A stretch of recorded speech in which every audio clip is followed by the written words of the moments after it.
Good evening, children. I hope everyone are doing fine. So, we shall have a revision on the chapter Coal and Petroleum. I hope you have taken the notes in your classwork. So, we shall revise question and answers, children. New types you study by yourself. Okay.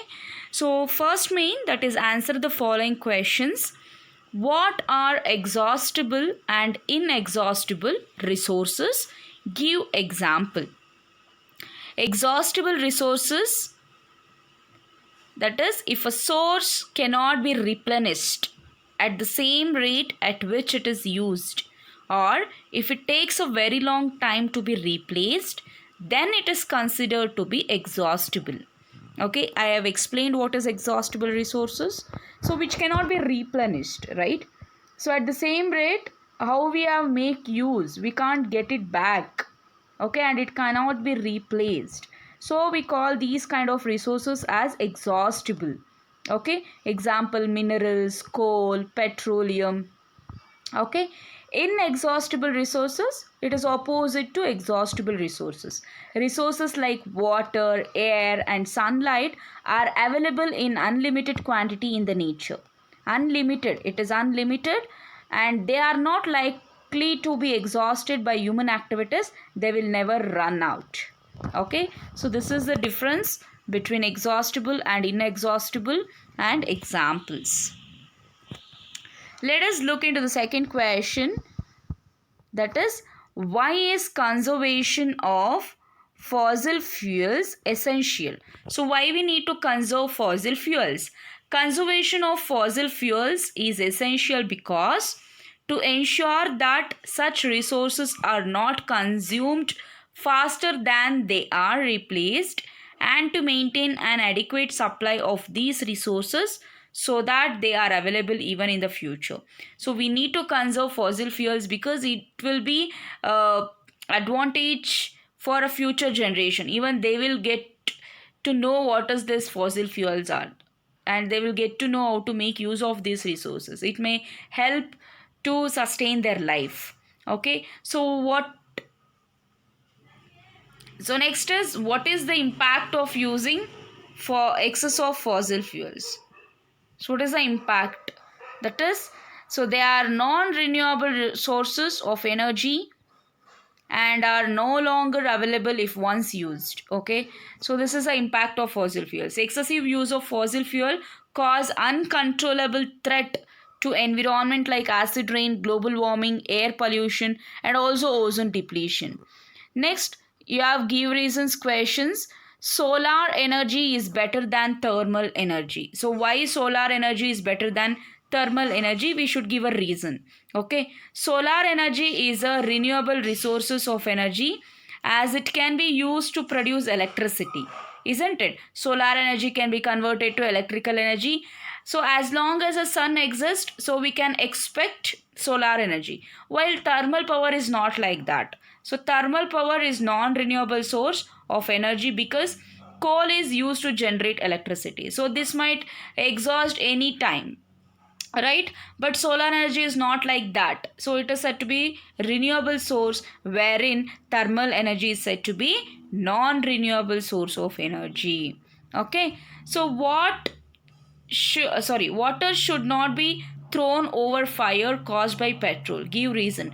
So usually when you visit petrol bunk, you have seen cylinder, oxygen gas cylinder is kept. Yes, so why do they keep so? They can use water to switch off the fire, right? So but they don't use water. Why they don't use water? So as water is heavier than petrol. Okay, so as water is heavier than petrol, as water is heavier than petrol, so therefore slips down, permitting the petrol to rise to the surface. So if you add water, if you pour water on the fire which is caused by petrol, what it happens is, it is permitting the petrol to rise to the surface and continue to burn. Okay, so besides the existing temperature, it is so high that the water poured on the fire will evaporate even before it can extinguish the fire. So that is the reason we can't use water. We can't off the petrol fire through water, by water. Okay, next, compressed natural gas is better than compressed natural gas is a better fuel for automobiles. Give reason. So why CNG, that is compressed natural gas, is better fuel for automobiles? So compressed natural gas is a clean burning fuel. It is actually the cleanest of all fossil fuels. Okay, so it is one of the cleanest fossil fuels that we can see, that is compressed natural gas.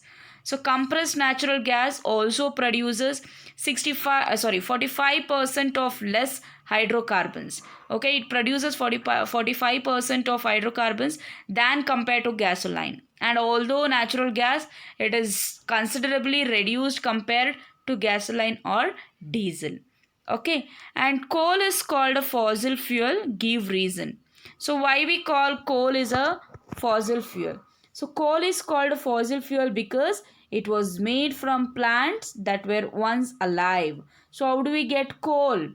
It is from dead plants, right?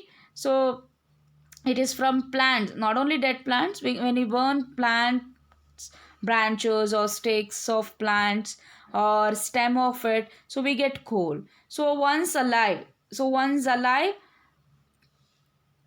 there was a time when plants are alive, so we used to get a coal. Since coal comes from plants and plants get their energy from the sun. So we know that common thing, that plant utilizes sunlight, right? So it gets energy from sun. The energy in coal also come from sun, isn't it? So the coal we use today took million of years to form, right? So it takes lot of time. It takes millions of years to form a coal. Okay, and heat and pressure turn the dead plants into coal.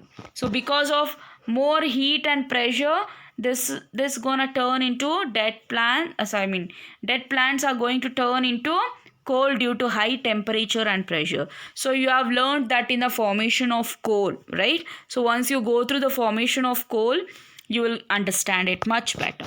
Okay, so this was about the revision. Give reasons we learned, question and answers we learned. Don't mug up, children. Practice twice or thrice, definitely you will write without seeing in your exam. Okay, so practice each and every question twice. We will discuss much about this in the live session. Okay, so worksheet I won't be sending because I have already verbally said to practice these questions. So I'll be giving UTs for you people. So before exam, you should write UTs on the revised portions. Okay. See you all, children. Have a good day.